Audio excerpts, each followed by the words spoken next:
આપ જોઈ રહ્યા છો HK ન્યૂઝ. જોઈએ આજના મહત્વના સમાચાર. સાબરકાંઠા જિલ્લામાં સ્થાનિક સ્વરાજ્યની ચૂંટણીને લઈને રાજકીય ગરમાવો દિવસે ને દિવસે વધતો જઈ રહ્યો છે. આ દરમિયાન ઓલ ઇન્ડિયા મજલિસે ઇત્તેહાદુલ મુસ્લિમીન દ્વારા વિવિધ વિસ્તારોમાં ઉમેદવારોની જાહેરાત કરવામાં આવી છે. ઈડર નગરપાલિકાના વોર્ડ નંબર 3 માટે નાગોરી નસરત ખાન, સિકંદર ખાન અને સિંધી સમેમબાનુ જાકીર હુસેનને ટિકિટ આપવામાં આવી છે. તેમજ વોર્ડ નંબર 2 માટે ફિરોજાબેન નસીબભાઈ બલોચ અને અહેમદ મિયા ભીખુ મિયા પઠાણને ઉમેદવાર તરીકે જાહેર કરવામાં આવ્યા છે. તે ઉપરાંત હિંમત નગરપાલિકાના વોર્ડ નંબર 3 માટે મેમન મકસૂદ હુસેન રફીકભાઈને ટિકિટ આપવામાં આવી છે.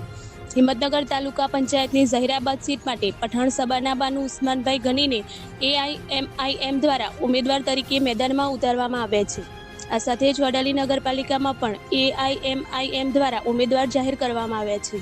વડાલી નગરપાલિકાના વોર્ડ નંબર 5 માટે શહદાદ ખાન, સિવાયત ખાન ચૌહાણને પાર્ટી દ્વારા ટિકિટ આપવામાં આવી છે. ઉમેદવાર તરીકે મેદાનમાં ઉતારવામાં આવ્યા છે. AIMI દ્વારા વિવિધ વિસ્તારોમાં ઉમેદવારોને ટિકિટ ફાળવતા સ્થાનિક રાજકારણમાં ચહલ-પહલ વધી છે અને આવનારી ચૂંટણીમાં ટક્કર વધુ રસપ્રદ બનવાની શક્યતા વ્યક્ત થઈ રહી છે.